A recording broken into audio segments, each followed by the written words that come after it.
following contains spoilers from the Fairy Tail 100-Year Quest manga. If you are an anime-only fan, you have been warned, as it has been caught up to chapter 163 of the manga.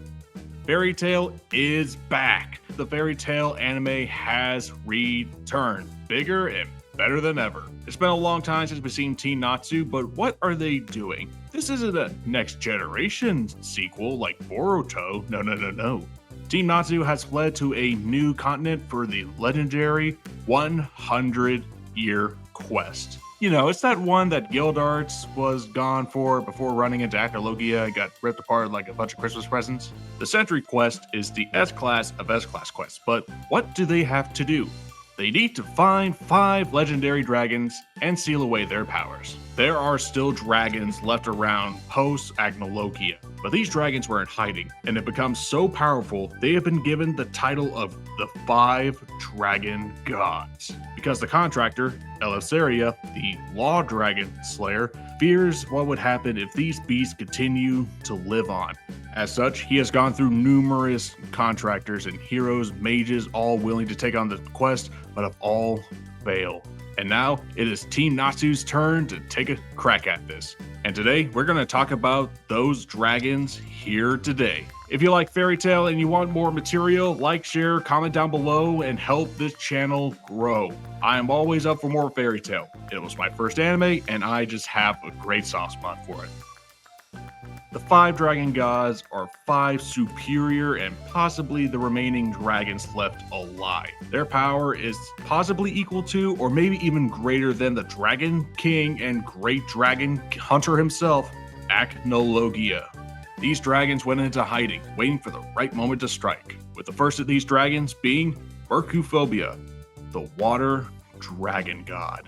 Mercuphobia is actually not a bad dragon. I know, shocker, right? In the past, Mercuphobia would actually drown ships. He did have somewhat of a disdain for humans, but eventually came across a certain girl and had a change of heart, becoming more of a benevolent god than a wrathful one.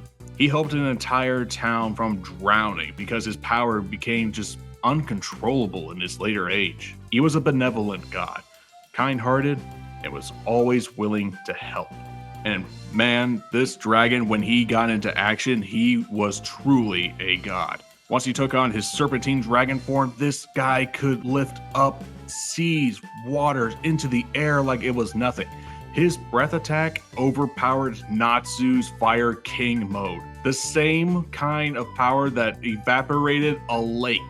He is that powerful. And then we got a revelation. Mercuphobia actually had half of his power taken away. So he was fighting at half power, not full power. And yet Team Natsu was struggling. They would have been all goners if it wasn't for the second god to come up onto the playing field. And that is Ignia, the Fire Dragon God. Ignia is revealed to be the son of Igneel, making something of an adopted brother to Natsu Dragneel. Ignia lent him out a hand, and the firepower of this dragon is insane.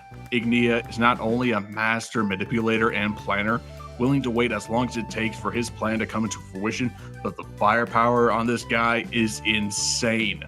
He can melt nearly unbreakable walls as if it was butter. He can make fire rain down from the sky like God's wrath. Not even Natsu could handle his flames, because when Ignia offered his flames to take down Mercuphobia, Natsu went berserk. The power was just that great, and it burned way too hot for Natsu to even comprehend and withstand. This fire dragon is on a completely different level. After Mercuphobia was sealed, we get to find out about the other 5 members of the Dragon Gods, with Alderon, the Wood Dragon God. And this guy is enormous. This dragon, he's bigger than a mountain range. Look at the size comparisons. He has 5 giant cities on his entire body. How did Acnologia miss this? Alderon does not reside to just his normal standard, basic wood attributes for his Dragon Slayer magic, but this dragon actually has more in store. He can read minds. And later we find out that Alderaan can create these beings called the God Seeds, protector of his cores, which has sealed off his powers. Because it turns out Alderaan came face to face with Acnologia about 100 years ago. After taking heavy damage, the dragon decided to subside into the earth in order to absorb nutrients and grow into a giant dragon that he is, because by God. You can call these seeds antibodies. Each one of them has their own abilities akin to what Alderaan has, plant-based and also mind-related abilities. Because of his enormous size though, Alderaan also had let's just say an avatar, a god seed named after him, who acted more as his brain, whenever his body is just busy defending itself and just too large to do anything else. After Alderaan, we have the moon goddess Selene. The anime is not going to be ready for this. Selene is the only female member of the 5 dragons, with attributes including the moon and also the stars. She has another unique ability. She can travel between realms. After learning a certain kind of magic, Selene can transcend between dimensions, going from Earthland to Edelus and even to another realm with greater magical power. Just like Acnologia, she is very cunning and manipulative. Her goal is simple, to take down the rest of the 5 dragon gods in order for her to be the only one, so that humanity could no longer be afflicted by the reign of dragons. She would live out the rest of her life as a very powerful human, not as a dragon. You could say that Selene is an anti-hero. She's willing to do good, but not through the best of means. She even took over a Dragon Eaters guild called Diablos, killing its master and taking over, because she has the power to just squash them all like bugs, like she did with the guild master. We still have a lot more to see from Selene, but from what we saw, this goddess truly is powerful. The next one is Viernes, the gold dragon. As the gold dragon, he's of course have power over gold, making it rain money like he's at a strip club, or turning anything he could touch or breathe on into gold, like an advanced Midas touch. But Viernes also had a special, let's just say, alchemy. With alchemy, Viernes turned himself into a concept. I don't know how that worked, but he turned himself into a guild called the Gold Owl. He turned himself into a building and even created members. He created living people with their own personalities and their own alchemy, each member having their own sort of alchemy that is tied to some sort of attribute. Smoke, steam, dolls, worlds. Viernes sadly was a little bit short-lived as he was defeated pretty quickly by Team Natsu tagging up with Sabretooth's own elite. Now, remember when I said that there were 5 dragon gods? Well, I lied. Turns out there's 6. Yes, were actually 6 dragon gods. And this one is Dogramog, the Earth Dragon. So Dogramog is actually revered as the weakest of the 6, but he was still on par with Acnologia. He might have been the weakest of the elite, but he was still pretty strong. Eleutheria in the past faced this dragon, but the battle was so intense, Dogramog ate Eleutheria's human heart and used its power for what reason? Well, Eleutheria did kind of do his job at a great cost, but Dogramog was not willing to give up. He instead went into a deep hibernation with Eleutheria's human heart, powering his magic, so he technically gained another ability. This Dragon Slayer has the power of Earth and Law, which is, nerdy magic. But with it as a battery, Dogramog created a labyrinth. The labyrinth walls were continuing to expand for centuries. Many would come and many would die. No one would reach the center of it all, his remains. And for what reason? It had to deal with Acnologia himself.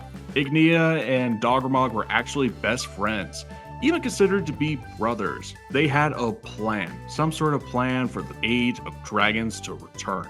We didn't know what it was, but we are going to very soon. And when Dogramog fights, his power over the earth is great. Even Natsu has a hard time trying to break it. And this is the same guy who break apart Gajiel's iron scales. And with Eleutheria's law dragon magic at his side, he has knowledge over the past few hundred years while he was asleep. He knows about everything. people, weapons, magic. This dragon had 2 Dragon Slayer magics at his disposal, and he had plans. In chapter 163 of the manga, it was revealed that Doggermon's labyrinth was siphoning off and sealing away the other powers of the 5 dragons, including Ignia, because his fire buddy told him to, because the time came for the true Dragon King Festival. And upon his command, Ignia returned all of the power to the dragon gods. This means that all of the dragons who were sealed themselves away weren't fighting at 100%. They were fighting at less than 50% of their power. Mercuphobia probably could have been facing them at 25 or less. And now it's time for round 2. The dragons are coming back bigger and stronger than ever. If you thought that these fights were short-lived, get ready. We are about to get an encore or rematch. It is going to go down hard. If Natsu had such a hard time defeating these dragons on his own with less than 50% of their powers, boy is he going to regret not getting any power-ups. And that is not the 5, but the 6 dragon gods explained. I cannot wait to see what Hiro does with these guys later on, now that it's been revealed that they weren't fighting at full power. But now, they are. Which dragon are you excited to see come next? Which of the dragon gods do you think will turn into a friend or will remain an enemy until the end? This has been Dante from the Anime Underworld. Thank you guys so much for sticking until the end. We got more fairy tale content and we are looking to do more. If you like what you see, comment down below, like, and subscribe to the channel. I'm always looking to do more content just for you guys. I'll see you later, mortals.